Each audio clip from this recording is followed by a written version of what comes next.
વિક્રમ સંવત 2082 અધિક જેઠ સુદ પૂનમ તારીખ 31/5/2026 રવિવાર. વરાભક્તો, ગઈકાલથી જે બ્રહ્માનંદ બાલ શિબિરનો પ્રારંભ થયો, આજે એનો દ્વિતીય દિવસ છે.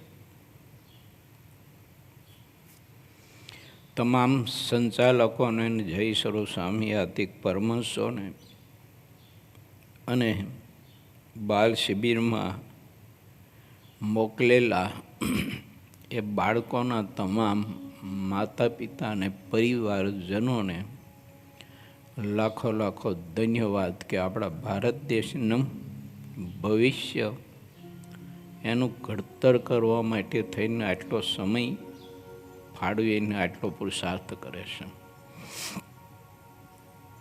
આ કોઈ નાની વાત નથી, બહુ મોટી વાત છે. અત્યારે ન દેખાય, પણ આગળ જતા એનું પરિણામ બહુ જ ઘણું બધું ઉત્તમ, શ્રેષ્ઠ અને વિરાટ હોઈ શકે.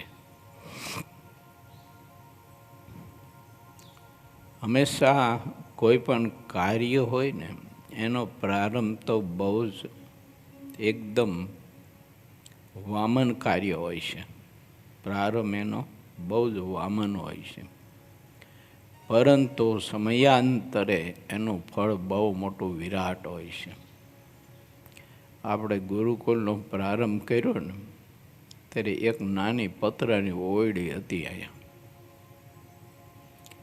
અને એક સંડાસ હતું, એક બાથરૂમ હતું આ બાજુ, અને તે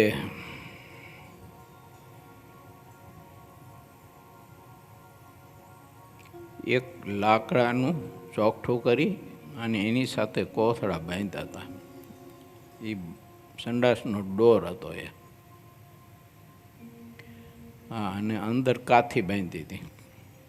સ્ટોપરે લેવાના પૈસા નહોતા, એ કાથી પકડીને બેસવાનું.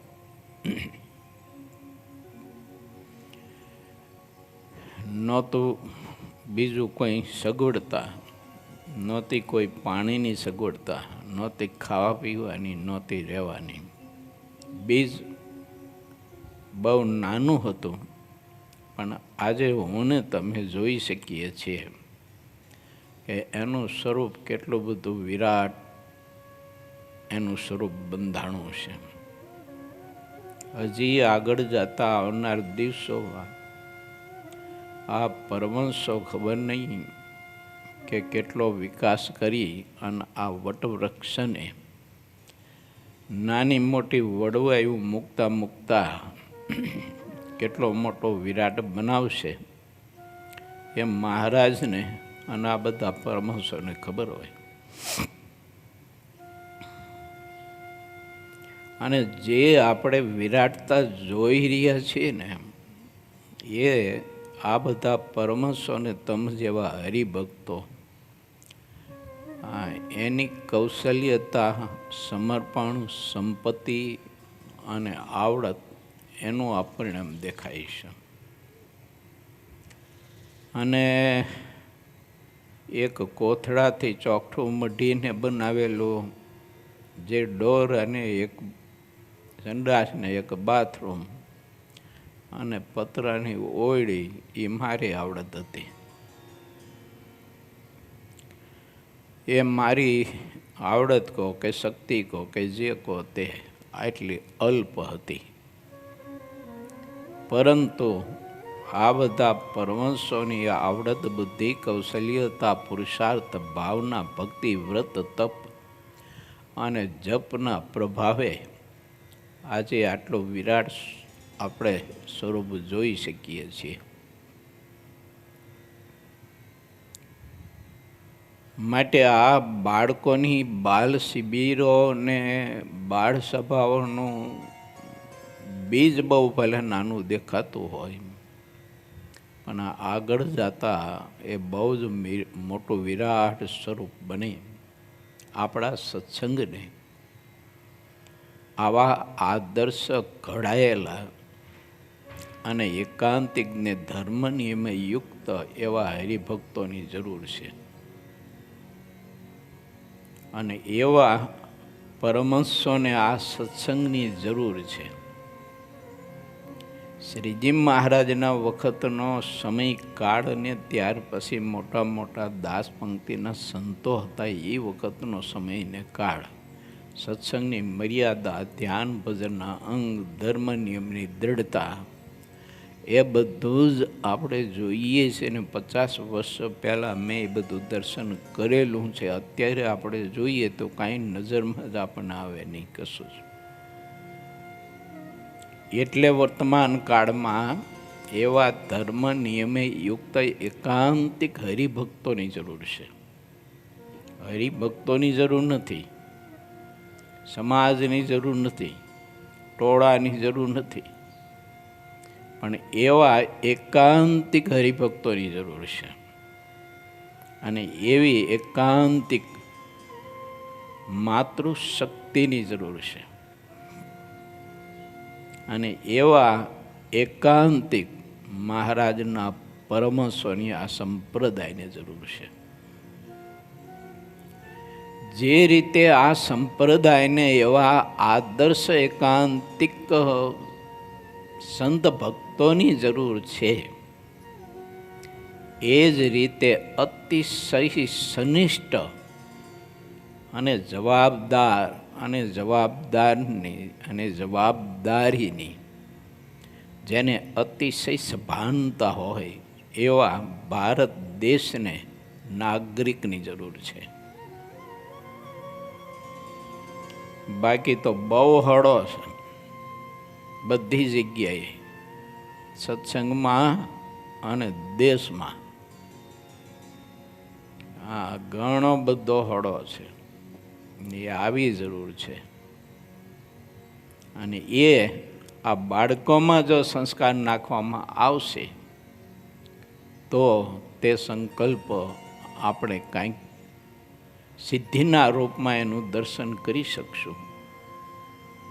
નહીતર પછી નાની દીકરીઓ દેદો કૂટતી હોય ને એમ બધાને છાતી કૂટવાની રહેશે જો આ કામ નહીં કરીએ તો. માટે ફરીને પણ બાલ મંડળો જે ચલાવે છે તે તમામ કાર્યકર્તાઓ, યુવાન દીકરાઓ અને યુવાન દીકરીઓ, એને લાખો લાખો ધન્યવાદ દેવા ઘટે. મૂળ પાયાનું કામ કરે છે. અને સમયસર દર રવિવારે સભા કરવી, આ તે કરવું કામ કઠણ છે.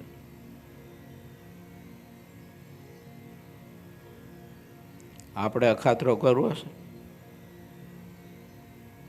તો આપણે ભાભા મંડળ શરૂ કરી જોઈ કેટલા દી હાલે છે. અને એ ભાભા મંડળના સંચાલકો એ મંડળ ચલાવવા માટે કેટલા તૈયાર થાય જોઈએ આપણે. આવ ખાઈ પી ઉતરાય તો નથી થતું. બાકી જરૂરી ખરી ભાભા મંડળની હતા. અને યુવા મંડળોની પણ જરૂર, એ આપણે નથી કરી શકતા, એ આપણી નબળાઈ છે, પણ જરૂરી ખરું.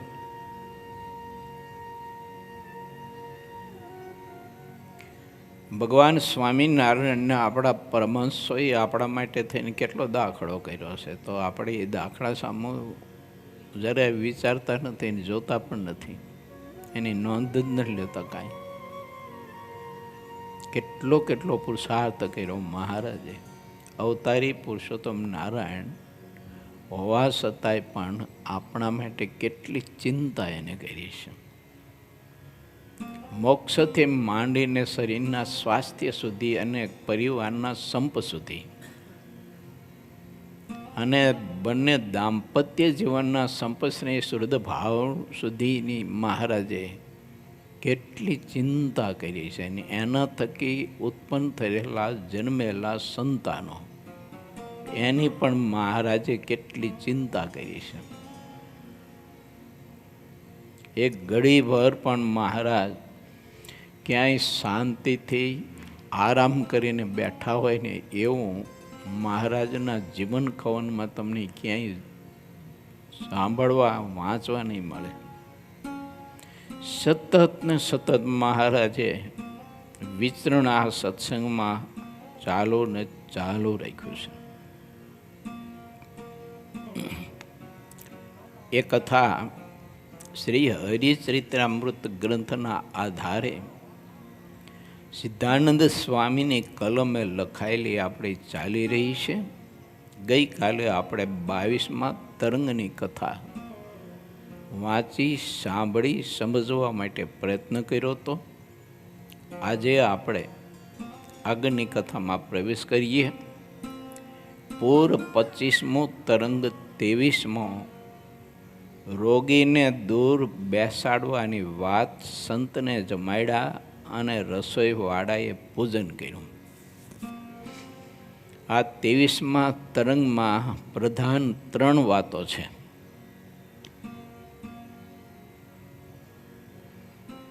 રોગીને દૂર બેસાડવાની વાત છે. પહેલી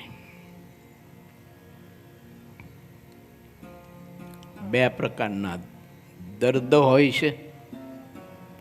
એક શારીરિક દર્દ હોય છે અને એક અનેક પ્રકારના વૈકારિક સંકલ્પનું દર્દ હોય છે. વૈકારિક સંકલ્પનું દર્દ હોય એ દર્દીથી પણ દૂર રહેવું પડે, નહીતર ચેપ લાગે એનો. અમુક રોગ છે ને એ ચેપીલા હોય, તરત ચેપ લાગે એનો. આપણે કોરોનામાં આ બધું અનુભવી શીખ્યા ને. એખાદા બીજાથી બધા છેટા રહેતા હતા. દિવસમાં 50-50 વખત હાથ ધોતા હતા. જે સંડાસ છે ને એક વખત હાથ ન ધોતા ને એ મંડી પીડા ધોવા. જો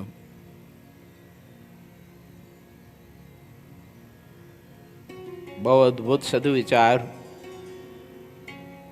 મુક્તાનંદ સ્વામીએ દાદા ખાચરને આપેલો. તે સિદ્ધાનંદ સ્વામીએ પોતાની કલમે લખીને મારા અને તમારા માટે આ એક સોરડાની તેજોરીમાં હંગરીને રાખેલો.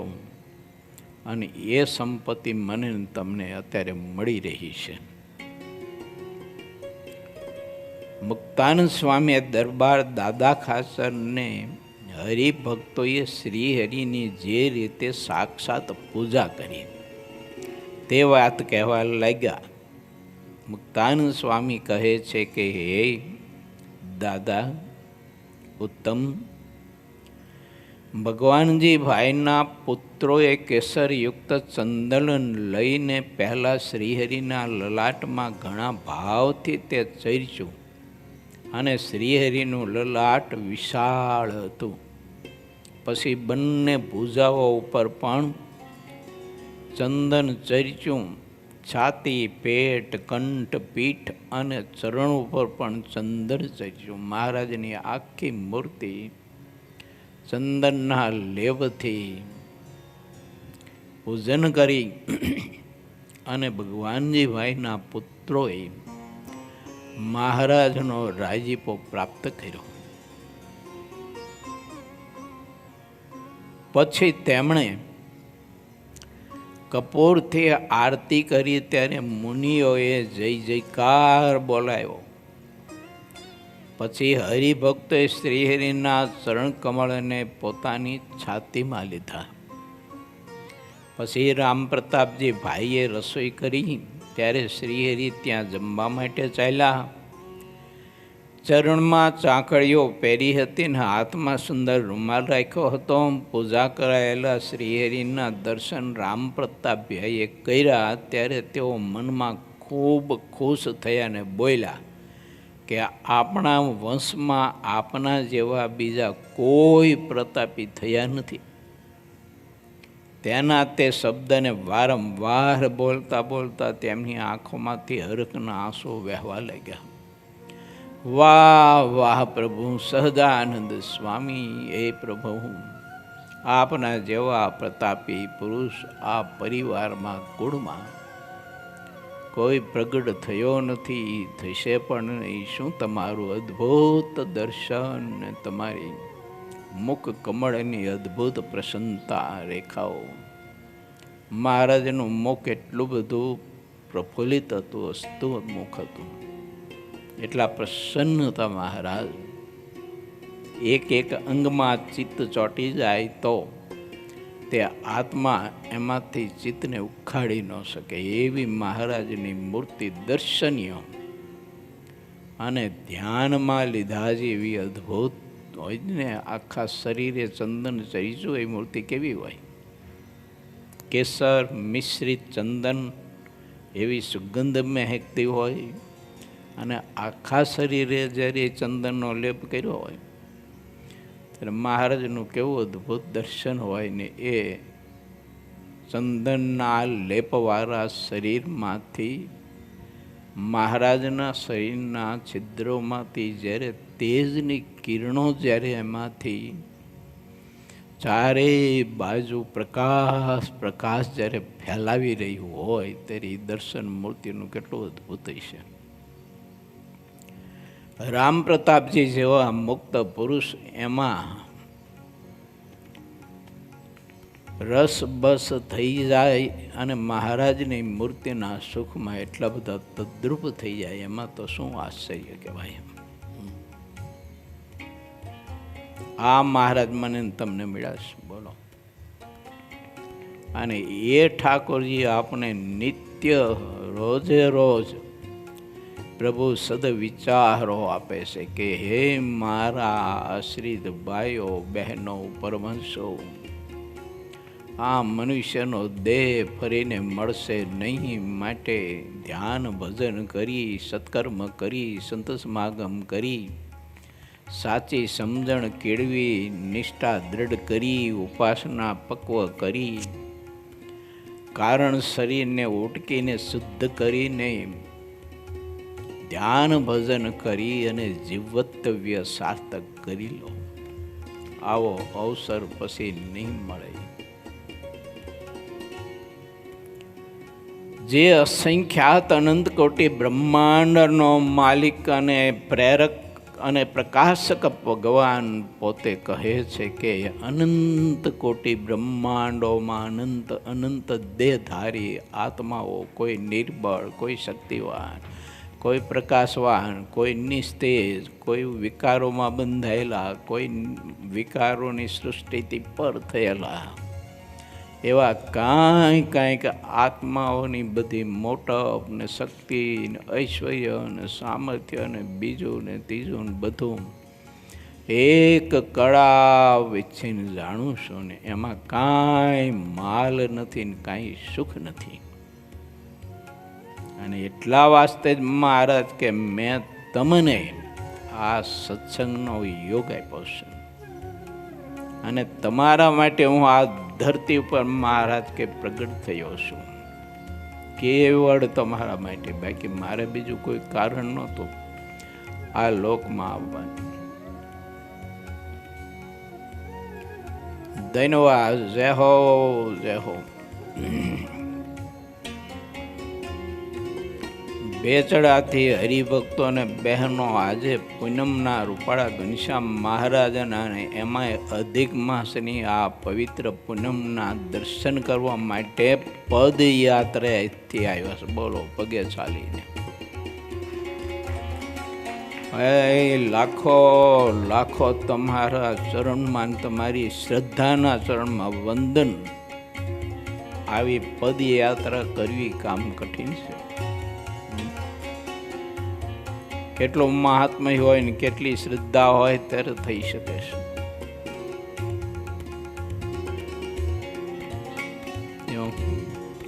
આપણે તો 10-15 મીટરનું અંતર હોય તો કાપવાની શક્તિ હોતી નથી, શ્રદ્ધા હોતી નથી. આ ભક્તોને લાખો લાખો વંદન કરવા ઘટે. મહારાજને પ્રાર્થના કરીએ કે ઠાકોરજી એમને બળ આપ્યું છે એ અધિક આપે અને અવારનવાર આવી રીતે પુણ્યમાં ભરે અને દર્શન કરે રૂપાળા ઘનશ્યામ મહારાજના, આપણે સૌ કોઈને હિંમત ને બળ આપે. તો વળી ક્યારેક જાગીએ આપણે એમ. આવી ભક્તિ ભગવાનને ભાવે છે. હા, ઠાકોરજીના આપણા પદાર્થ નથી ભાવતા, આપણી ભક્તિ ભાવે છે. અને પ્રભુ ભક્તિના ભૂખ્યા છે. એ આપણા કે આપણું અર્પણ કરેલું પદાર્થ એના ભૂખ્યા નથી, ભક્તિના ભૂખ્યા છે પ્રભુ. માટે જે આવી ભક્તિ કરે એને ભગવાન, એ ભક્ત ભગવાનને ભાવે. ભાવે એટલે ગમે. પ્રભુને બહુ ગમે એવા ભક્ત ભક્તિ કરે તે. દાંડ એકેય ગમે નહીં. પછી ગમે તેટલા ભગવાનને ગમવા માટે લટોડિયા પટોડિયા કરીને પણ જે દાંડ હોય ને એને ભગવાનને ગમે નહીં, એટલે પ્રભુને એની સાથે સ્વાણ ન થાય. મહારાજે સ્પષ્ટ ના પાડી છે વજરામતમાં. મહારાજના ગમતામાં રહેવું તો મહારાજને ગમી એવા થઈએ, અને મહારાજને ગમે એવા થઈએ એ પ્રમાણપત્ર સાચું કહેવાય. એને પછી કોઈ જન્મ મરણ ન રહે, એને ભવાટીમાં ભટકવાનું ન રહે, એને ભવાટીમાં આવીને ગધા મજૂરીઓ કરવાની ન રહે. એ આત્મા અક્ષરધામના અધિપતિ ભગવાન સહજાનંદ સ્વામીના ચરણ કમળની સેવામાં અવિરત ને અવિરત, અખંડ ને અખંડ, અનેરો અનેરો જુજવો આનંદ મહારાજને પોતાને સંકલ્પ થાય એવું આપતા ને એવું સુખ આત્મા લે. આવા મહાસુખને આત્મા પામી જાય. આજે આવો યોગ છે મારા ને તમારા માટે. હવે મહારાજમાં જોડાવું કે જગતમાં જોડાવું, વિષયમાં જોડાવું કે પછી વિશ્વંભરમાં જોડાવું, એ નક્કી આપણે કરવાનું. પ્રીતિ શામાં કરવી, ક્યાંમાં કરવી, શામાં જોડાવું, એ નક્કી કરવાનું આપણે. સંપૂર્ણ સત્સંગ થાય તો સંપૂર્ણ સુખ મળે. તો સત્સંગ આ દ્રષ્ટિએ આપણે જોઈએ તો અપૂર્ણ રહસ્ય ખરો સત્સંગ. તો જ આમાં લખ્યું હોય કે સંપૂર્ણ સત્સંગ થાય તો સંપૂર્ણ સુખ મળે. તો સત્સંગ પણ અપૂર્ણ હશે ખરો અને સુખ પણ અપૂર્ણ હશે ખરું. હવે કેવી રીતે હોય એ તો તમારા જેવા સુજ્ઞ અને જ્ઞાની પુરુષો જાણી શકે. મારા જેવા અબુદ્ધને આમાં કંઈ ગમ પડે નહીં, પણ હશે ખરું એવું દેખાય છે. જેવું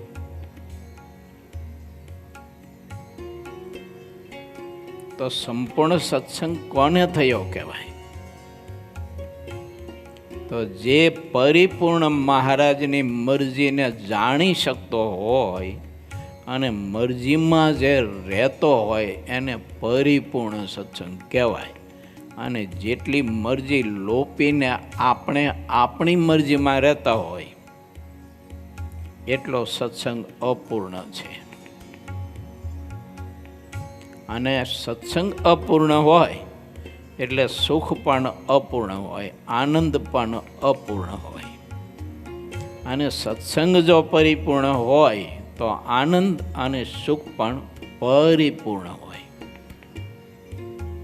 નક્કી મારે ને તમારે કરવાનું કે સુખ ને આનંદ પરિપૂર્ણ લેવો છે કે થોડો ઘણો જ લેવો, આનંદને થોડી ઘણી ઉપાધિઓ ખાવી છે, થોડું ઘણું સત્સંગનું મહારાજનું સુખ લેવું છે, અને થોડું ઘણું બધું જગતનું વિષયનું દુઃખ આપણે ભોગવવું છે અને ખાવું છે અને મેળવવું છે. અને એ દુઃખ માટે જ આપણે વલખા મારવા છે કે સાચા સુખ માટે આપણે પ્રયત્ન કરવો છે, એ આપણે નક્કી કરવાનું.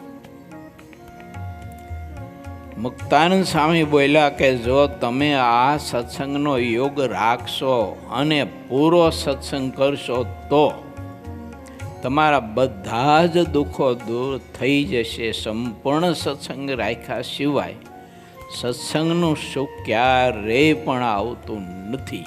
ત્યાગી હોય કે ગ્રસ્ત હોય, હું હોઉં કે તમે હોય, પુરુષો હોય કે બહેનો હોય, પણ પરિપૂર્ણ સત્સંગ કર્યા વિના ક્યારેય પણ પરિપૂર્ણ સુખ કદી પણ નથી આવતું. મેં ભલે દુનિયાનો ત્યાગ કર્યો હોય, બધું કર્યું હોય અને જગત સંબંધી બધું છોડ્યું હોય, પણ પરિપૂર્ણ સુખ આવે નહીં પરિપૂર્ણ સત્સંગ કર્યા વિના.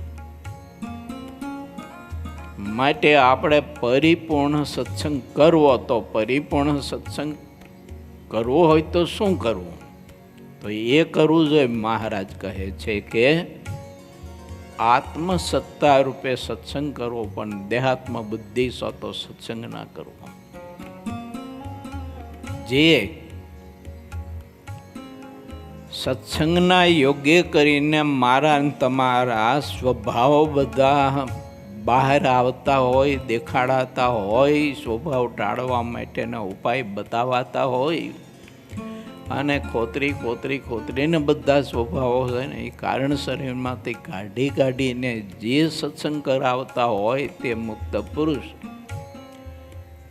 એ આપણી આત્મશુદ્ધિને કારણ શુદ્ધિ કરવા માટેનો જે દાખલો કરતા હોય, ત્યારે એને પરિપૂર્ણ હિતેશુ, હિતકારી અને મોક્ષકારી જો એને સમજાય અને સ્વીકારાય, ત્યારે પરિપૂર્ણ સત્સંગ થઈ શકે છે. મને કોઈ સત્પુરુષ મારો સ્વભાવ બતાવીને મારામાં રહેલી અનેક પ્રકારની વાસનાઓ તે બતાવીને ટાળવા માટેનો ઉપાય જ્યારે બતાવે, ત્યારે એ સત્પુરુષ મને ભગવાન દેખાઈને મનાય. અને ભગવાન મનાઈને દેખાય એટલે કે એ ભગવાન છે એમ નહીં, પણ એ ભગવાન જેટલા દયાળુ છે એમ, પરમાત્મા જેટલા પરોપકારી છે ને એટલો એ પરોપકારી છે. આ દર્શન બ્રહ્માનંદ સ્વામી કરાવ્યું કે ન કરાવ્યું? સંત પરમ હિતકારી જગત માહી, સંત પરમ હિતકારી, પ્રભુ પદ પ્રગટ કરાવત, પ્રીતિ ભરમ મિટાવત ભારી, જગત માહી સંત પરમ હિતકારી. પરમ કૃપાળુ,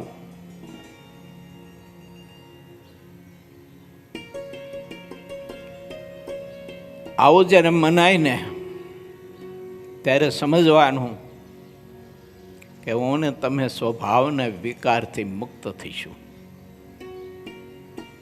એ સત્પુરુષ જ્યાં સુધી આપણને પરમાત્માના જેવા પરોપકારી ન મનાય, એવા દયાળુ ન મનાય, એવા હિતેશો ન મનાય, એવા કૃપાળુ ન મનાય આપણને, ત્યાં સુધી આપણે દેહાત્મ બુદ્ધિ સ્વાતો સત્સંગ કરીએ છીએ.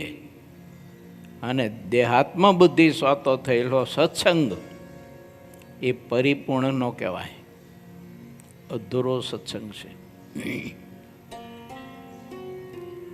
સત્સંગની એવી રીત છે કે સત્સંગ વગરનામાં ક્યારેય ચિત્ત ચોંટતું નથી. ચાહે તેઓ કોઈ બુદ્ધિમાન હોય તો પણ જો તેને સત્સંગ ન હોય તો તે તુચ્છ દેખાય છે. સ્વામીએ કહેલી વાતને રામ પ્રતાપભાઈ સત્ય માની. તેથી સત્સંગ કર્યા સિવાય દુઃખ જશે નહીં તેમ જાણીને તેમણે સત્સંગના નિયમ વર્તમાન તત્કાળ ધારણ કર્યા. કોને કર્યા? રામ પ્રતાપભાઈએ.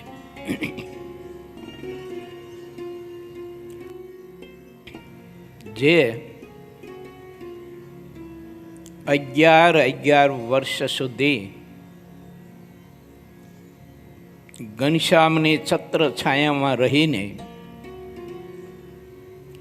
એ ઘનશ્યામ તરફથી જે સામર્થ્ય ઐશ્વર્યના દર્શન એના મહાપ્રતાપના કરેલા છે, એના અલૌકિક સ્વરૂપના જેને દર્શન કરેલા છે, એ ભાઈ રામ પ્રતાપજી સત્સંગની વાત સાંભળી અને એટલા બધા આશ્ચર્ય મુગ્ધ થઈ ગયા કે 11 વર્ષ સુધી જેના ભેળો રહ્યો અને જેના સામર્થ્ય ઐશ્વર્ય એ બાલ સ્વરૂપના અનેક વિદ્યમે નજર સામે જોયા, એ સત્સંગનો જ્યારે આટલો પ્રતાપ બતાવતા હોય, મહિમા સમજાવતા હોય, તો એ સત્સંગનો કેટલો પ્રતાપ. માટે એ સત્સંગ હું સ્વીકારું અને એને તે સત્સંગને સ્વીકૃતિ આપી, સ્વીકાર્યો. એનો મિનિંગ શું ખબર? હાથ જોડી મુક્તાનંદ સ્વામી જેવા સંત, ગોપાળાનંદ સ્વામી, બ્રહ્માનંદ સ્વામી વગેરે વગેરે પરમહંસો રામ પ્રતાપભાઈ એની પાસે દાસ થઈને, કિંકર થઈને સત્સંગ કરવા માટે બેસતા અને સમાગમ કરતા. એનો આમ સત્સંગ સ્વીકાર્યો. બાકી તો સત્સંગ તો હતો જ ભાઈ, ભેગા રહ્યા હતા 11 વર્ષ સુધી. જો અને ત્રણેય બૈલા ઘણી બધી ખેલકૂદ કરતા હતા. નારાયણ સરોવરના કિનારે કે પછી સરયુ ગંગાના કિનારે કે પછી અયોધ્યાની રાજ બજારોમાં મોજ મજા કરતા ત્રણેય બૈલા. આ તો હતો જ સત્સંગ. જો પણ પરિપૂર્ણ સત્સંગનું જ્યારે દર્શન થયું ત્યારે રામ પ્રતાપજી ભાઈએ મને તમને સંદેશો પોતાના જીવનથી આપ્યો છે કે આવો સત્સંગનો યોગ જ્યારે મળે ને ત્યારે એને સ્વીકૃતિ આપજો. સત્સંગ મારો છે અને હું સત્સંગનો છું. આવો ચિંતામણી તુલ્ય શમતક મણી કરતા પણ કિંમતી સત્સંગ મને પ્રાપ્ત થયો છે. પ્રથમના 14માં ભગવાન સ્વામિનારાયણે બતાવ્યું છે, મહારાજ કે સત્સંગ મળ્યો છે, સંત સમાગમ મળ્યો છે, એને ચિંતામણીને કલ્પ વૃક્ષ તુલ્ય માને, અને બાકી બધું નરક જેવું માને, તુચ્છ માને. દેહ, પરિવાર, સંપત્તિ સ્વપ્ન તુલ્ય જાણે. વાંચો પ્રથમનું 14મું વચરામૃત. માતા પિતા, સગા સંબંધી, દેહ, સંપત્તિ, પદાર્થ, ખાવાના, ઓઢવાના, પહેરવાના વગેરે વગેરે બધું સ્વપ્ન તુલ્ય જાણે. ગઈકાલ અમેરિકાની સભામાં હરિભક્તોને મેં વિચાર આપ્યો હતો કે મહારાજની મૂર્તિનું સુખ મૂકીને, મહારાજનું દર્શન મૂકીને, મહારાજનો સ્પર્શ મૂકીને, મહારાજનો સુગંધ મૂકીને, મહારાજના ગુણનું દર્શન મૂકીને જે કંઈ આપણે બધું ઈચ્છીએ છીએ બધું જ દ્રશ્ય વિકારવાન છે, દુઃખરૂપ છે અને જન્મ મરણ બગાડે એવું દ્રશ્ય છે. એટલે દ્રષ્ટા અને દ્રશ્યના મધ્યમાં જે વિચાર મારો ને તમારો રહે છે તે વિચાર દ્રશ્યને સ્વપ્ન તુલ્ય જાણી અને દ્રષ્ટા દ્રશ્યથી અલિપ્ત રહે, જુદો રહે. પરંતુ દ્રષ્ટા દ્રશ્યરૂપ ના થાય ને જો દ્રષ્ટા દ્રશ્યરૂપ થઈ ગયો તો મોક્ષ બગડવાનો. દ્રશ્ય તે દ્રશ્ય, પદાર્થ તે પદાર્થ. સ્વપ્ન છે, ખોટું છે. માટે દ્રષ્ટાએ એટલું જાણપણું રાખવું જોઈએ કે દ્રશ્યમાં કોઈ દિવસ ચોંટી ન જવાય, એમાં પ્રીતિ ન કરાય. અને દ્રષ્ટા છે એ દ્રષ્ટાનો જે પ્રેરક છે, દ્રષ્ટાનો જે દ્રષ્ટા છે એમાં એને પ્રીતિ કરવી જોઈએ, સ્નેહ કરવો જોઈએ. તો દ્રષ્ટા નિર્વિકાર થઈ અને આત્યંતિક કલ્યાણના આવા ભોગતા બની તે દ્રષ્ટાઓ અને ભગવાન શ્રીહરિની મૂર્તિનું અખંડ અખંડ અવિરત મહામુક્તોની જેમ સુખ લેતો થાય. આ સત્સંગનો પ્રતાપ છે હો દેવ, કેવો અદ્ભુત છે ને સત્સંગનો પ્રતાપ. એ સત્સંગમાં આપણે સહુ કોઈ છીએ. શેમાં છીએ આપણે? બોલો જોઈએ, આપણે શેમાં છીએ? સત્સંગમાં છીએ આપણે. અને આપણે સત્સંગમાં છીએ એમાં સુખ નહીં આવે, પરિપૂર્ણ નહીં આવે. આવશે ખરું, પરિપૂર્ણ નહીં આવે. પરંતુ સત્સંગને આપણે આપણામાં વાસ દઈશું ને ત્યારે પરિપૂર્ણ સુખ આવશે. સત્સંગ આપણામાં રહેવો જોઈએ. આપણે તો સત્સંગમાં છીએ હોય, અને આપણે સત્સંગમાં હોય પણ આપણામાં સત્સંગ ન હોય તો શું સુખ આવે?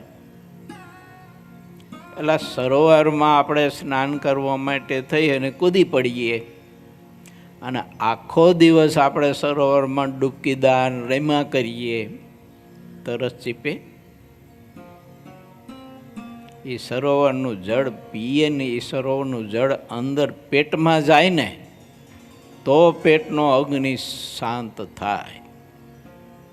એમ સત્સંગ રૂપી સરોવરમાં તો આપણે સ્નાન કરીએ છીએ, એમાં તો રહીએ છીએ, પણ સત્સંગ રૂપી આ અમૃત મારે તમારે પીવું જોઈએ. એટલે સત્સંગ અંદર હોવો જોઈએ, પચાવવો જોઈએ, એને સ્વીકૃતિ આપવી પડે તો પરિપૂર્ણ સુખ આત્માને આવે. બહુ મજાની અદ્ભુત વાત છે. સત્સંગની એવી રીત છે કે સત્સંગ વગરનામાં ક્યારેય ચિત્ત ચોંટતું નથી. ચાહે તેઓ કોઈ બુદ્ધિમાન હોય તો પણ જો તેને સત્સંગ ન હોય તો તે તુચ્છ દેખાય છે.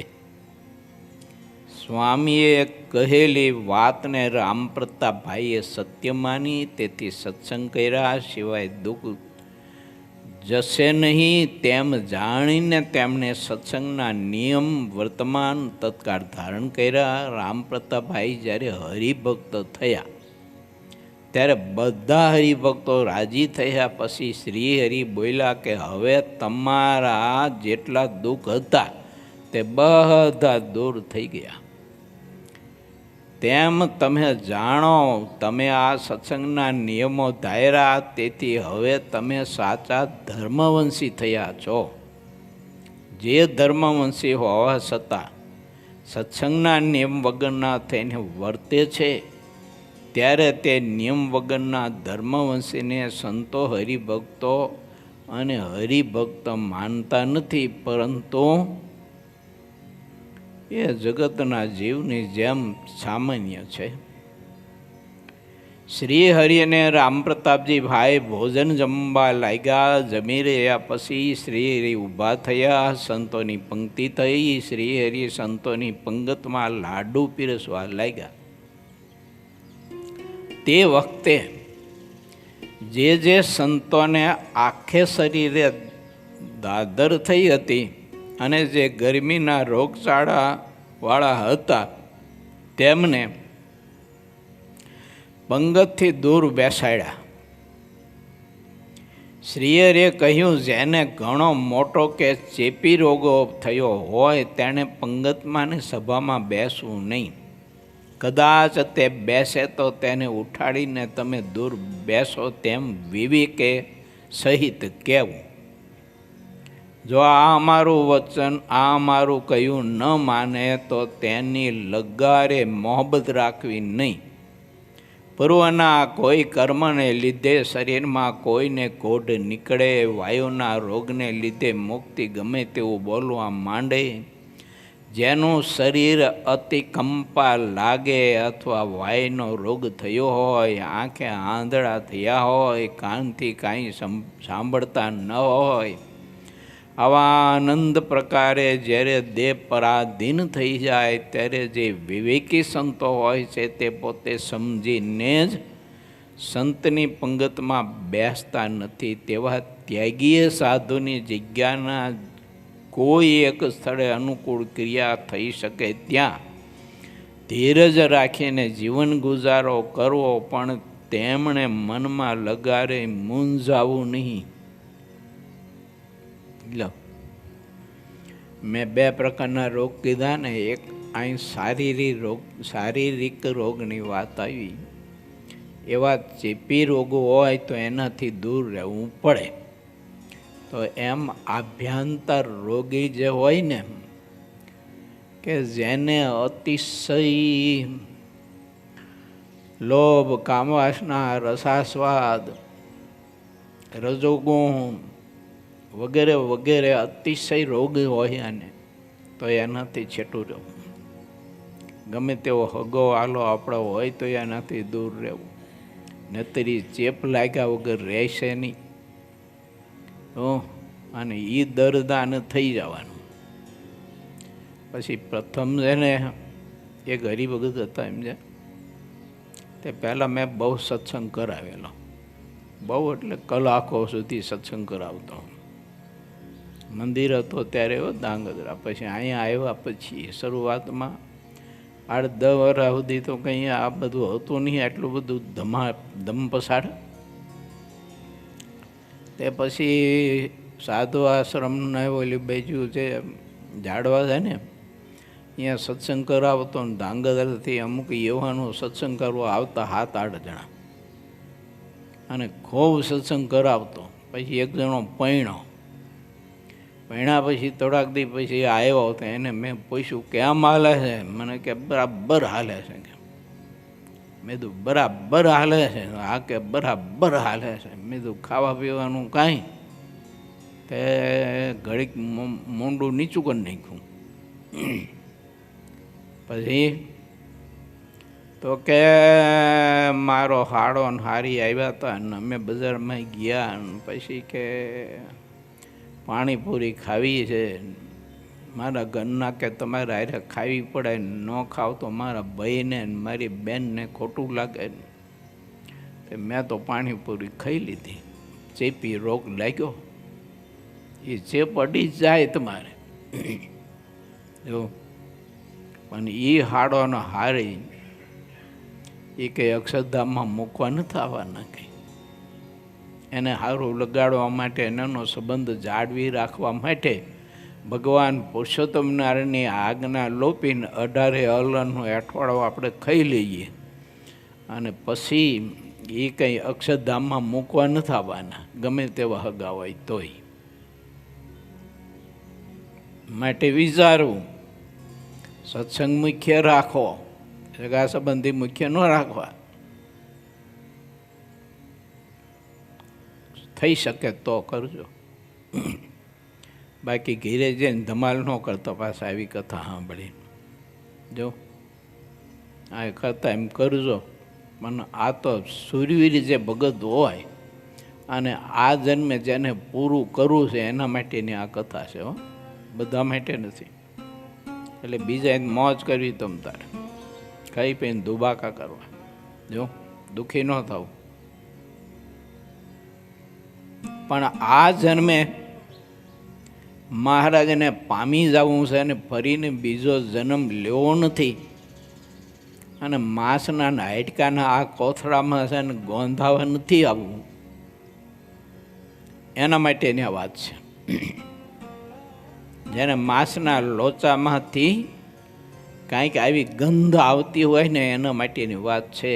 બાકી નાને તો માંસના લોચામાં સુગંધ આવતી હોય, એને શું ગંધ આવે? માંસાહારી હોય, ડુંગળી લહણ રોજ ખાતા એને ડુંગળી લહણની દુર્ગંધ આવે? જરાય ન આવે. આપણને તો સારું માથું ફાટી જાય એવી ગંધ આવે. એમ જેને જન્મ મરણ ફાવી ગયા છે એને તો કંઈ ગંધ આવે નહીં, કંઈ મજા આવે એને તો. કારણ કે જેને આ સત્સંગ થયો છે તેને વારંવાર બીજા અનંત શરીર ધરવાનું મોટું દુઃખ તો મટી ગયું છે. જમપુરીને 184 અપરંપાર દુઃખ પણ આ સત્સંગ કરવાથી નાશ થઈ ગયા છે. આવા શુભ વિચારે કરીને માંદાએ ઉત્સાહમાં રહેવું. જે કોઈ ભગવાન, સંતો અને હરિભક્તોના જેમ જેમ ગુણ લેતા રહે તેમ તેમ તેમના બધા જ વ્યાધિઓનો અંત આવતો જાય છે. માટે જ્યાં સુધી શરીર છે ત્યાં સુધી હિંમત રાખવી, કેમ જે આવી નિષ્ઠાવાળા ફરી દુઃખ પામતા નથી. બીમારીમાં ભોજન ઘટે અને ભજન વધે, તેનો સત્સંગ સાચો. એટલે આપણે તો આરા દુઃખી થઈ જઈએ, એટલે સાહેબ હવે તો આપણે ઘરની હોસ્પિટલ થઈ જઈ છે. ચિરાગ સાહેબ મારે દયા કરો, મારે અથાણું નથી ખવાતું, અથાણું ખવાય એવું કંઈક કરો ને, અત્યારે અથાણાની સિઝન છે. મારે પાપડ નથી ખવાતા, કંઈક દયા કરો ને. હું પહેલાં બહુ ખાતો પાણીપુરી, કોઈ લારીઓની મૂકતો નહોતો, હવે નથી ખવાતી, કંઈક કૃપા કરો ને ખવાય એવી.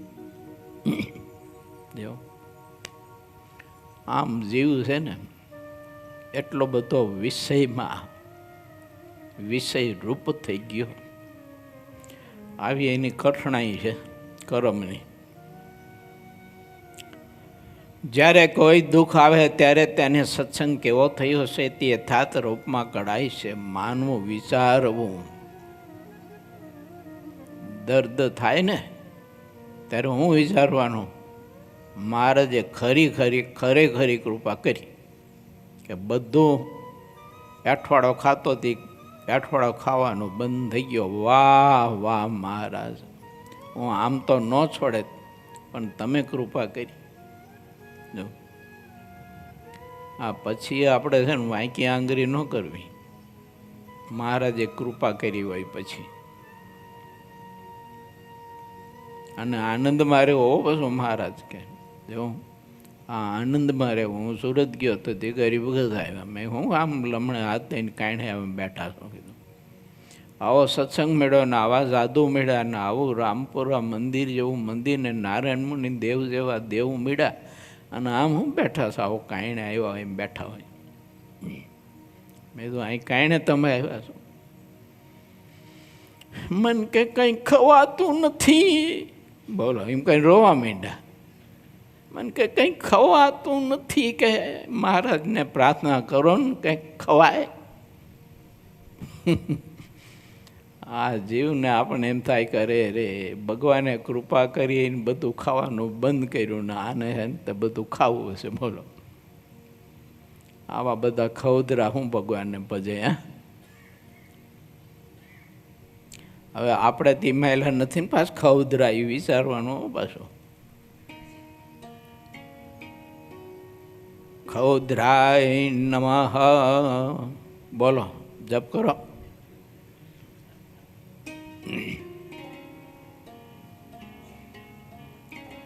જેને સાચો સત્સંગ લાગ્યો હોય તેને જેમ જેમ દુઃખ આવે તેમ તેમ તે ખુશ રહે છે. વળી આ શરીર છે ત્યાં સુધી જ દુઃખ છે એવું સમજે છે. શરીરની પીડા દેખીને નિષ્ઠાવાન ભક્ત ભગવાનનો વધારે ગુણ લે છે. અપાર વ્યાધિને દેખીને તેને સત્સંગમાં અપાર રંગ ચડે છે. આવો ગુણ કોને લીધો તો વચનામૃતમાં આવે છે, તમને ખબર હોય તો બોલો. ખબર કોઈને? મહારાજે વાત કરી કે આ મુક્તાનંદ સ્વામી સારું અમે વાત કરી છે મધ્યનું 62માં. બહુધા મહારાજ કે મુક્તાનંદ સ્વામી સારું વાત કરી છે. તે મુક્તાનંદ સ્વામી કે મહારાજ હું પણ જાણું છું કે મારા માટે જ આ વાત કરી છે. મહારાજ કે ગયરું ચીકણું મુક્તાનંદ સ્વામીને હું કંઈ ખાવા જ નથી દેતો.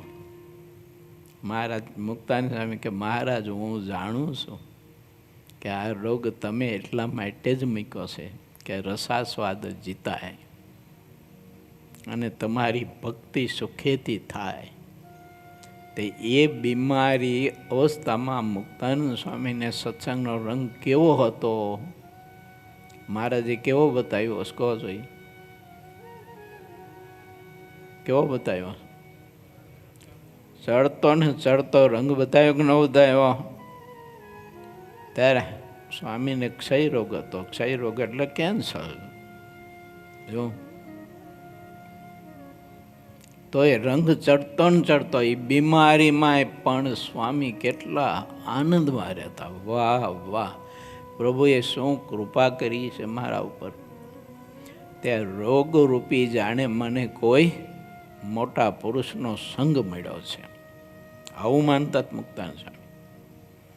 ક્ષય રોગ રૂપી મોટા સત્પુરુષનો મને મહારાજે સંગ આપ્યો, જોગ આપ્યો છે.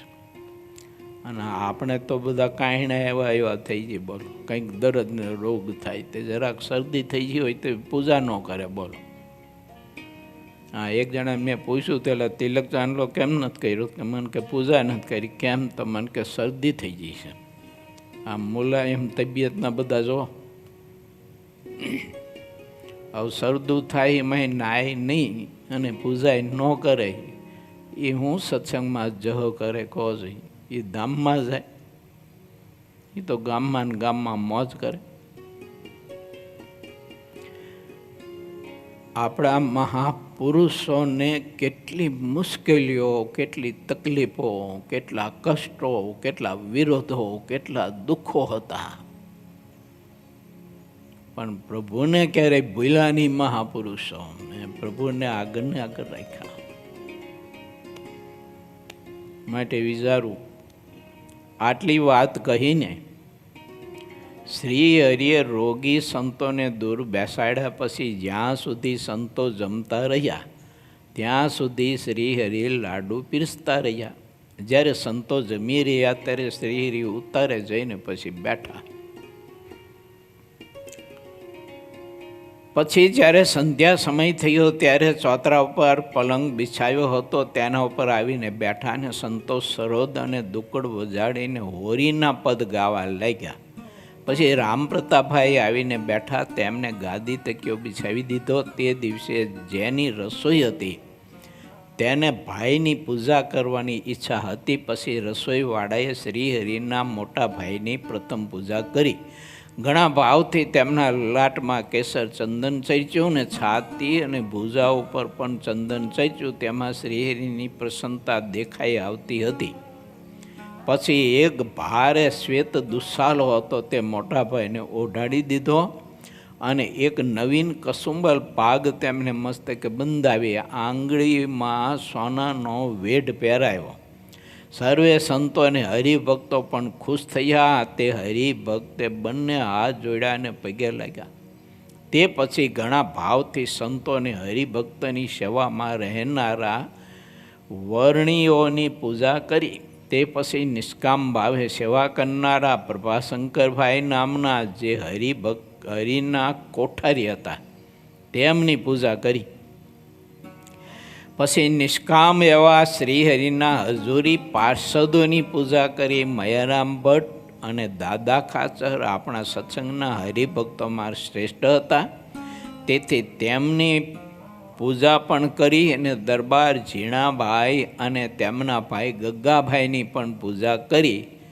અને પછી સંધ્યા આરતી કરી. તે શ્રી સહજાનંદ સ્વામી શિષ્ય સિદ્ધાનંદ મુનિ વિરચિત શ્રી હરિચરિત્ર અમૃત સાગરના પંચવિસ્ફુરમાં રોગીને દૂર બેસાડવાની વાત સંતને જમાડ્યા અને રસોઈવાળાએ પૂજન કર્યું. એ નામે 23મો તરંગ સમાપ્ત થયો.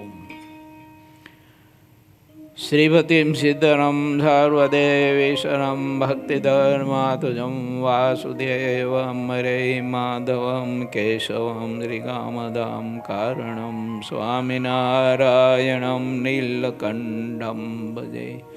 સદાનંદ સ્વામી મહારાજની જય. આજ બધા ભક્તો તમે ભેચડાથી પદયાત્રા દ્વારા રૂપાળા ઘનશ્યામ મહારાજના દર્શન કરવા માટે પધાર્યા છો. તમારી શ્રદ્ધાને લાખો લાખો વંદનાની સાથે આવતી 2 તારીખે સત્સંગી જીવનની કથાનો પ્રારંભ થનાર છે. માટે કથાના યજમાન તરફથી અને સ્વામિનારાયણ સંસ્કાર ધામ ગુરુકુલ ધાંગધ્રા તરફથી આપ સમગ્ર ભક્તજનોને સપરિવાર સાથે આમંત્રણ પાઠવું છું કે આ કથાનો દિવ્ય લાભ લેવા માટે થઈ અને વહેલા વહેલા પધારશો, એ સાથે ભાવથી આપ સમગ્ર પદયાત્રાળુઓને અને શ્રોતાઓને અને બાળ મિત્રોને જય સ્વામિનારાયણ.